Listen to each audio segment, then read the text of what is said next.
contestant is from Sri Lanka, Anudi Gunasekara. Now, Anudi is a student in international relations, wanting to pursue a career in international relations.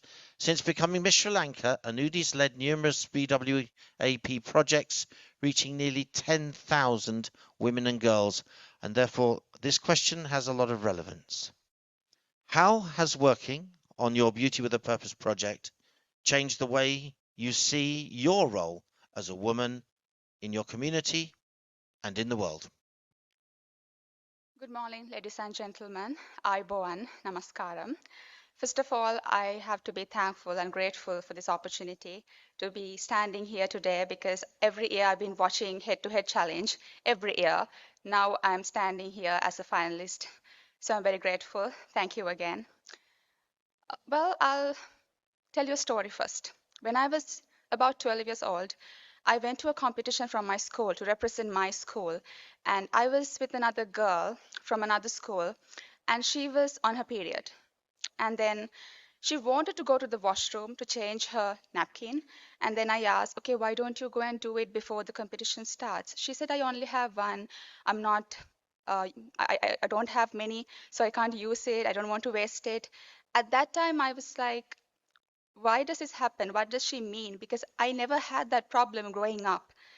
And then I did my research in the university on the criminalization of marital rape in Sri Lanka because it is not criminalized yet, like in many other countries, and that's a problem. I wanted to investigate the connection between the level of awareness women have about their women's rights and the process of criminalization, because I believe in order to speak up against this violence, you have to have a knowledge about your rights. Other than that, you don't have any sort of opportunity to talk about it. And then only I found about period poverty. I realized besides violence, they are also going through period poverty. They are not just victims of menstrual poverty, they are also victims of violence, both at the same time. So I started my project after that. And then I realized I started this project to give back, but I'm also receiving something back. This is just purpose giving back and forth. And I have helped over 10,000 women and girls. And I help them through donations by providing sanitary products, not just biodegradable pads, non-biodegradable pads, it's also reusable napkins so that they have a sustainable solution. And second, the awareness, because I believe awareness is key. You can give a napkin, but you can only use it once. But awareness will pass through generations. So when we do awareness programs, we try to target the audience that we are talking to. As an example, for young children, we are talking about how menstruation happens, what happens inside your body, and what you should be doing when it happens.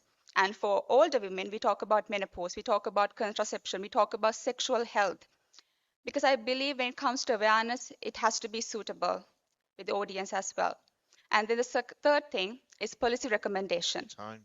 In Sri Lanka, the rate on sanitary napkin is 51%, and we had to reduce it. So I met the Prime Minister of my country to talk about it.